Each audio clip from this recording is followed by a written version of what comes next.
Hello friends, आज के इस वीडियो में हम लोग लेकर आए हैं क्लास 10th वालों के लिए दोस्तों साइंस का यहाँ पे विज्ञान का 2012 का प्रीवियस ईयर्स क्वेश्चन पेपर। ठीक है, मैंने आप लोग को बताया था दोस्तों 2011 से लेकर अभी तक 2022 के एग्जाम तक जितने भी प्रश्न पूछे गए हैं, ऑब्जेक्टिव हो या फिर सब्जेक्टिव या फिर शॉर्ट लॉन्ग टाइप क्वेश्चंस, वो सारे हम लोग करने वाले हैं। तो इस वीडियो के मदद से आप लोग जितने भी आने वाले हैं दोस्तों प्रीवियस ईयर्स क्वेश्चन पेपर का वीडियोज़ हल सहित, ठीक है, वो सारे देख लेते हो तो 90% जो है दोस्तों ऑब्जेक्टिव प्रश्न, मतलब 100 में 100 ऑब्जेक्टिव तो सही हो ही जाएंगे और 90% से एभव दोस्तों आपको मार्क्स आ जाएंगे। ठीक है ना, तो वीडियो को शुरू से लेकर अंत तक जरूर देखेगा। जितने भी इस तरह के वीडियो जाते हैं दोस्तों प्रीवियस ईयर्स क्वेश्चन पेपर और मॉडल सेट प्रश्न और चैप्टर वाइज क्वेश्चन। ठीक है, तो चलिए दोस्तों हम लोग यहाँ पे स्टार्ट करते हैं 2012 का आज का previous years question paper science विज्ञान का। तो जितने भी छात्र मैट्रिक हैं तो इस वीडियो को जरूर शेयर कर दीजिए अपने दोस्तों में, ताकि आपके फ्रेंड्स लोग भी यहाँ से जुड़ पाए और दोस्तों काफ़ी सारे क्वेश्चंस का प्रैक्टिस सेट कर सकते हैं। वीडियो के डिस्क्रिप्शन में दोस्तों आपको वेबसाइट का लिंक मिल जाएगा starkstudy.com का, वहाँ से भी आप लोग काफ़ी सारे क्वेश्चन का प्रैक्टिस सेट कर सकते हो, क्योंकि ये सारे क्वेश्चन आप लोग को वहाँ पे मिल जाएंगे। ठीक है, तो चलिए दोस्तों यहाँ पे वीडियो को लाइक करके शेयर जरूर कर दीजिएगा। पहला प्रश्न देखते हैं हम लोग, सबसे पहले जानते हैं ऑब्जेक्टिव क्वेश्चन, उसके बाद हम लोग सब्जेक्टिव क्वेश्चन को देखेंगे। ठीक है, पहले भी दोस्तों 20 प्रश्न ऑब्जेक्टिव के पूछे जाते थे, वही प्रश्न हम लोग यहाँ पे रिविजन कर रहे हैं। ठीक है ना, प्रीवियस ईयर्स क्वेश्चन पेपर के लिए देखिए यहाँ पे पहला प्रश्न है दोस्तों, कहा गया है चार विकल्पों में सही उत्तर का विकल्प आपको चुन के OMR शीट पे भरना रहता है। पहला प्रश्न है हमारा कि पाइरूवेट के विखंडन से कार्बन डाइऑक्साइड जल तथा ऊर्जा देता है, यह क्रिया होती है। देखिए दोस्तों, जब भी पाइरूवेट के विखंडन होता है ना, तब इसमें से कार्बन डाइऑक्साइड, CO2, H2 और एनर्जी निकलता है। यह क्रिया किस में होती है? कोशिका द्रव में, माइटोकॉन्ड्रिया में, हरित लवक में या फिर केंद्रक में?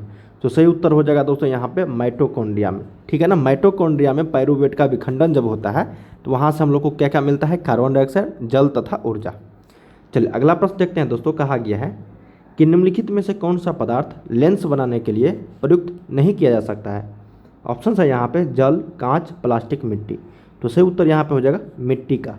बहुत ही विवय प्रश्न है दोस्तों, और ये लगभग हर एक एग्जाम्स में पूछे जाते हैं प्रीवियस ईयर्स में, और आज अगले वर्ष भी पूछे जाएंगे, क्योंकि ये प्रश्न बहुत ही विवय इंपॉर्टेंट है। लेंस के लिए दोस्तों जल, कांच, प्लास्टिक का उपयोग कर सकते हैं, लेकिन मिट्टी का उपयोग नहीं होता है। ठीक है ना, अगला प्रश्न कहा गया थर्ड नंबर कि किसी बिंब का, ठीक है, वास्तविक प्रतिबिंब समान आकार का प्राप्त करने के हेतु बिंब को उत्तल लेंस के सामने कहाँ पे रखें? बिंब मतलब वस्तु को दोस्तों। ठीक है ना, तो देखिए किसी बिंब का, यहाँ पे किसी वस्तु का वास्तविक प्रतिबिंब समान आकार का प्राप्त करने के लिए हमको वस्तु को उत्तल लेंस के सामने कहाँ पे रखेंगे? मान लो ये उत्तल लेंस है दोस्तों यहाँ पे, ठीक है ना, यहाँ पे F2 होता है ना और यहाँ पे F1। तो देखिए, तो कहाँ पे रखेंगे ताकि समान आकार का प्रतिबिंब प्राप्त हो, और भी वो भी वास्तविक? तो देखिए दोस्तों, ये फोकस पे, ठीक है ना, यहाँ पे अगर रखेंगे ना हम वस्तु फोकस पे, तो इसका समान आकार का यहाँ पे प्रतिबिंब बनेगा इधर। ठीक है ना, तो इसलिए यहाँ पे बोला जाता है कि किसी वस्तु का वास्तविक प्रतिबिंब समान आकार का प्राप्त करने के लिए बिंब को उत्तल लेंस के सामने फोकस पर रखेंगे। कहाँ पे रखेंगे दोस्तों? फोकस पे। ठीक है ना, ये F1 और F2 यहाँ पे रहता है ना मुख्य फोकस, तो यहाँ पे फोकस पर रखते हैं, तब यहाँ पे जाके समान आकार का प्रतिबिंब प्राप्त होता है। तो सही उत्तर A राइट हो जाएगा। अगला प्रश्न कहा गया है कि सामान्य दृष्टि से वयस्क के लिए सुस्पष्ट दर्शन की अल्पतम दूरी लगभग होती है। तो देखिए सामान्य दृष्टि के लिए वयस्क के लिए जो सुस्पष्ट दर्शन की जो न्यूनतम दूरी है दोस्तों, वो 25 सेंटीमीटर रखा गया है। तो सही उत्तर यहाँ पे ऑप्शन नंबर C सही हो जाएगा। ठीक है ना, या फिर 0.25 मीटर भी हम लोग बोल सकते हैं। अगर सेंटीमीटर में है तो 25 सेंटीमीटर, अगर मीटर में है तो 0.25 मीटर। ऑप्शन नंबर C है 25 सेंटीमीटर। अगला प्रश्न कहा गया है कि लोहे की परमाणु संख्या क्या है? तो देखिए दोस्तों, जैसे हाइड्रोजन का 1 है, हीलियम का 2 है, उसी तरीके से लोहे का परमाणु संख्या यहाँ पे पूछा गया है। तो लोहे का परमाणु संख्या जो होता है दोस्तों, वो होता है आपका 26। ठीक है ना, क्या होता है? 26। Fe का 26 और Ni का, निकेल का 27। ठीक है ना, कोबाल्ट का यहाँ पे होता है दोस्तों 28। ठीक है, चलिए, तो यहाँ पे लोहे की परमाणु संख्या हो गया 26। अगला प्रश्न देखते हैं हम लोग, कहा गया है कि कोई विलयन लाल लिटमस को नीला कर देता है, तो उसका pH क्या होगा? तो देखिए यहाँ पे 3 ऑप्शन जो है दोस्तों 7 से प्लस दिया होगा या फिर 7 से माइनस दिया होगा, ठीक है ना। जब भी इस तरह के प्रश्न पूछे जाएंगे तो जब कोई विलयन लाल लिटमस पत्र को नीला करता है या फिर नीले लिटमस पत्र को लाल करता है, उसका पीएच जो होगा, अगर 3 ऑप्शंस आपको 7 प्लस से दिया है तो 7 माइनस वाला आंसर होगा, अगर 3 ऑप्शन 7 माइनस में दिया है तो 7 प्लस वाला आंसर होगा, ठीक है ना। तो यहाँ पे क्या हो जाएगा दोस्तों, देखिए 1 4 5, 7 से कम है तो ऑप्शन नंबर यहाँ पे बी करेक्ट हो जाएगा, क्योंकि दोस्तों लाल लिटमस पत्र जो नीला कर देता है उसका पीएच का मान 7 से प्लस होता है, क्या होता है 7 से प्लस, इसलिए यहाँ पे 10 आंसर हो जाएगा, ठीक है ना। अगर यहीं भी पूछ दिया जाए कि अगर कोई विलयन नीले लिटमस पत्र को लाल करता है तब इसका वैल्यू क्या होगा, तो 5 1 4 में से कुछ भी हो सकता था, ठीक है। तो इस तरह के प्रश्न पूछे जाते हैं। 3 ऑप्शन आप लोगों को 7 से कम या फिर 7 से ज़्यादा रहेंगे और एक ऑप्शन 7 से कम या फिर 7 से ज़्यादा रहेंगे, तो वही आंसर होगा, ठीक है ना। चलिए इस तरह का प्रश्न जरूर देखना दोस्तों, और एग्जाम से पूछे जाते हैं तो आप लोगों को एक्सपीरियंस हो जाएंगे और प्रैक्टिस भी हो जाएगी। अगला है कि आधुनिक आवर्त सारणी में वर्गों की संख्या होती है। तो देखिए वर्गों की संख्या दोस्तों टोटल 18 है, ठीक है ना, ये वर्ग होता है, और ये 7 जो दोस्तों आपका आवर्त होता है, क्या होता है आवर्त होता है। तो इस तरह के प्रश्न यहाँ से पूछे जाते हैं। अगला प्रश्न है कि CHO अभिक्रिया मूलक को क्या कहते हैं। तो CHO अभिक्रिया मूलक को हम लोग बोलते हैं दोस्तों एल्डिहाइड, क्या बोलते हैं एल्डिहाइड। तो ऑप्शन नंबर यहाँ पे ए हो जाएगा एल्डिहाइड, क्या हो जाएगा एल्डिहाइड, ठीक है। चलिए एल्डिहाइड ग्रुप फंक्शनल ग्रुप बोलते हैं। 9 नंबर है दोस्तों आपका कि निम्नलिखित में से कौन सा पद विद्युत परिपथ में विद्युत शक्ति को निरूपित नहीं करता है। तो विद्युत शक्ति का जो फॉर्मूला होता है दोस्तों क्या होता है, P बराबर VI, क्या होता है VI, ठीक है ना। और एक फार्मूला हम लोग जानते हैं V बराबर होता है IR। तो यहाँ से कौन सा निरूपित नहीं करता, P बराबर VI तो करता है दोस्तों, ठीक है। अब हम लोग यहाँ पे क्या करेंगे ना, V का मान IR रख के देखेंगे, तो यहाँ पे IR गुने I, तो इसका मतलब I²R, तो ये भी हो जाएगा सही। कौन सा निरूपित नहीं करता ये पूछा गया हम लोगों से।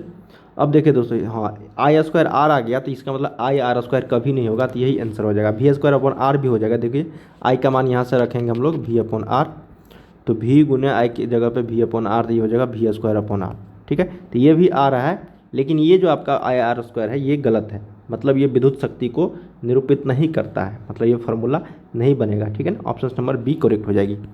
पूछा जाता है, कन्फ्यूजन मत होना। अगला है कि विद्युत धारा उत्पन्न करने की युक्ति को हम लोग क्या बोलते हैं। तो विद्युत धारा उत्पन्न करने की युक्ति को जो हम लोग बोलते हैं दोस्तों, उसका नाम है आपका जनित्र, ठीक है ना, क्या बोलते हैं जनरेटर, जनित्र। अगला है हमारा 11 नंबर कि लघु पथन के समय परिपथ में विद्युत धारा का मान क्या होता है। तो देखिए दोस्तों, लघु पथन के समय जब शॉर्ट सर्किट होता है तो परिपथ में विद्युत धारा का मान बहुत अधिक बढ़ जाता है, क्या होता है बहुत अधिक बढ़ जाता है। अगला हमारा कि निम्नलिखित में से कौन जैव मात्रा ऊर्जा स्रोत का उदाहरण नहीं है। क्या है, निम्नलिखित में से कौन जैव मात्रा ऊर्जा स्रोत का उदाहरण नहीं है। 4 ऑप्शंस दिए गए हैं दोस्तों। यह है नाभिकीय ऊर्जा। देखिए रिपीटेड क्वेश्चन है, 2011 के परीक्षा में भी पूछे जा चुके हैं, ठीक है ना। काफ़ी सारे प्रश्न रहते हैं दोस्तों रिपीटेड।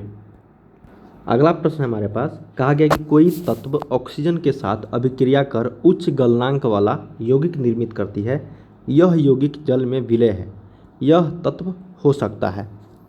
देखिए दोस्तों, कहा गया है कि कोई ऐसा तत्व है जो ऑक्सीजन के साथ अभिक्रिया करता है और उच्च गलनांक वाला यौगिक निर्मित करती है, तो यह यौगिक जल में भी विलय होता है, तो यह तत्व हो सकता है। देखिए दोस्तों, कैल्शियम जो है वो ऑक्सीजन के साथ अपना उच्च गलनांक वाला यौगिक निर्माण करता है दोस्तों, ठीक है ना। और इस यौगिक में यह यौगिक जल में भी विलय होता है, H2O में भी विलय होता है, ठीक है ना, सोल्यूबल होती है। तो यह तत्व हो सकता है आपका कैल्शियम। तो सही उत्तर यहाँ पे 13 का ए हो जाएगा। ये पूछा हुआ प्रश्न था, ठीक है ना, और 2012 के एग्जाम्स में। अगला प्रश्न रिपीटेड प्रश्न है, जब भी पूछे जाएंगे इसी तरीके से पूछे जाएंगे। एथेन का जब भी ऑक्सीजन की बात आएगा, है ना, और नीचे कैल्शियम दिखेगा तो आप आसानी से लगा सकते हो। एथेन का आणविक सूत्र C2H6 है। इसमें देखिए C2H6 में कितने सहसंयोजक बॉन्ड है, यही पूछा गया है। तो देखिए दोस्तों, एथेन का जो आणविक सूत्र होता है C2H6, इसमें टोटल कितने सहसंयोजक बॉन्ड है दोस्तों? तो आपको 7 सहसंयोजक बॉन्ड है। कितना है?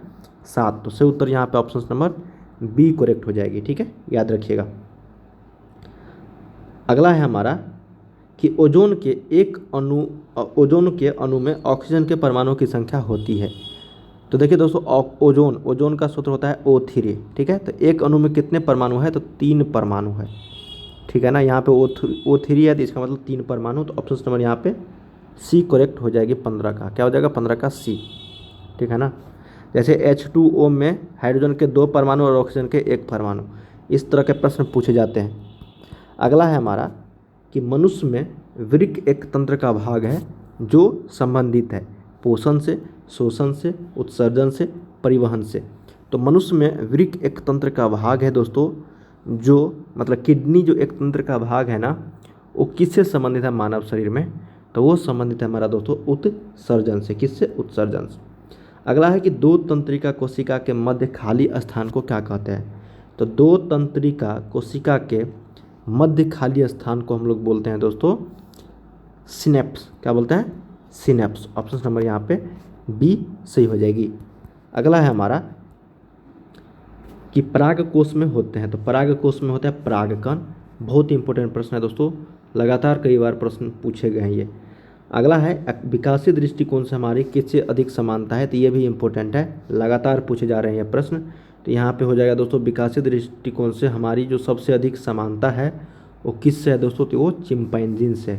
चिंपैंजी, ठीक है ना, चिंपांजी वनमानुष। अगला है हमारा कि मुकुलन द्वारा अलैंगिक जनन होता है ईस्ट में। देखिए, इससे पहले भी 2011 वाले बोर्ड परीक्षा में पूछे जा चुके हैं इस तरह के प्रश्न। और मुकुलन द्वारा जो अलैंगिक जनन होता है ईस्ट में कब, ये सारे पूछे जाते हैं। ठीक है ना, याद रखिएगा। तो दोस्तों हम लोगों ने यहाँ पे टोटल 2012 के बोर्ड परीक्षा में जितने भी प्रश्न पूछे गए थे 20 प्रश्न, उसको हम लोगों ने हल सहित किया है। यहाँ पे आप लोगों को बताया है प्रश्न को हल सहित। ठीक है ना, अगले वीडियोज में हम लोग 2013 के प्रश्न लेकर आने वाले हैं। तो जो छात्र अभी तक चैनल को सब्सक्राइब नहीं किया तो कर लीजिए, वीडियो को लाइक करके शेयर जरूर कर दीजिए। ठीक है, तो चलिए दोस्तों मिलते हैं हम लोग नेक्स्ट वीडियो में। तब तक चलिए आप लोग तैयारी करते रहिए। वीडियो के डिस्क्रिप्शन में वेबसाइट का लिंक है, वहाँ से भी आप लोग काफ़ी सारे क्वेश्चन का प्रैक्टिस सेट कर सकते हो।